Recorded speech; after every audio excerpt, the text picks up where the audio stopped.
While humans eventually came to dominate the Star Wars galaxy in a lot of ways, especially by the time of the Galactic Empire, they were not always the sole contenders for galactic control.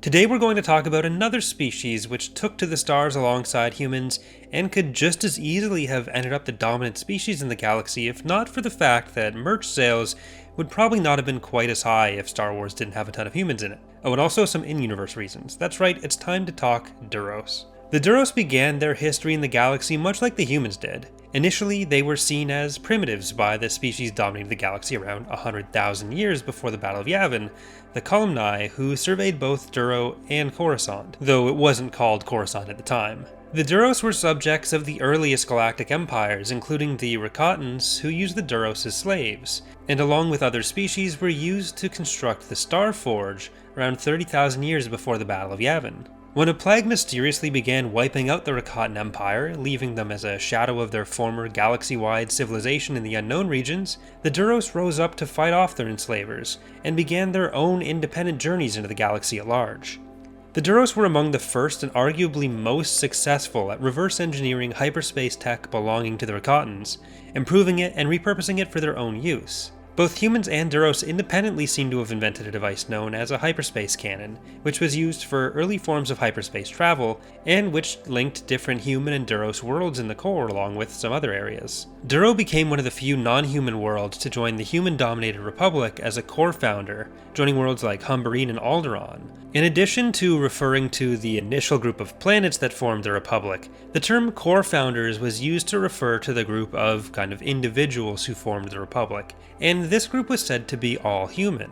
So this is an area where the Duros' contributions seem to be downplayed by the rest of the Republic. During this period, Duro and its colonies were led in their innovation and exploration by a well-respected monarchy, with Queen Rana Mas Trahalt being their leader during the period where they joined the Republic. The spirit of exploration was so well regarded among Duros that the term traveler was considered a polite honorific to use when referring to any Duro, much like how we would use sir or ma'am. This stayed true of the species until more modern times, where a lot of Duro would end up becoming pilots. The monarchy eventually gave way to corruption, according to the RPG sourcebook Enter the Unknown, and was replaced by a corporatocracy which focused on asset management and development. This seems to have had some very negative long-term effects for the Duros. By the time of the Empire, the planet was essentially a polluted husk. The population was forced to move off-world by the effects of unregulated mining and manufacturing, instead having to live in massive orbital cities around the planet. A lot of this was actually reversed by the time of the Yuuzhan-Vong War, when the Vong invaded the planet and,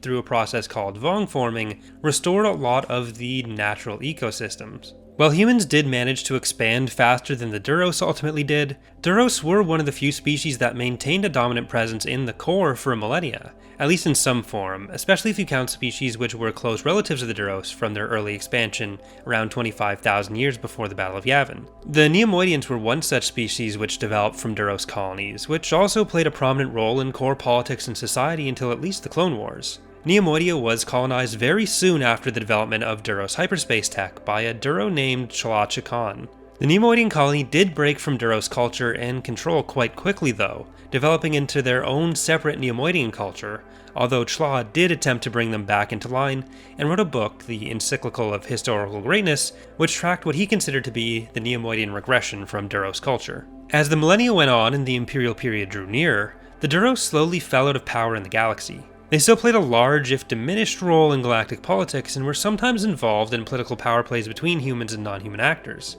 The Empire attempted to foment even more local conflict by declaring Duro part of the human-dominated Corellian sector. That's going to do it for our look at the Duros. If you've enjoyed, consider leaving a like and subscribing for more. If there's another topic you'd like to see me cover on the channel, leave that in the comments as well. Thanks for watching, and I hope to see you next time.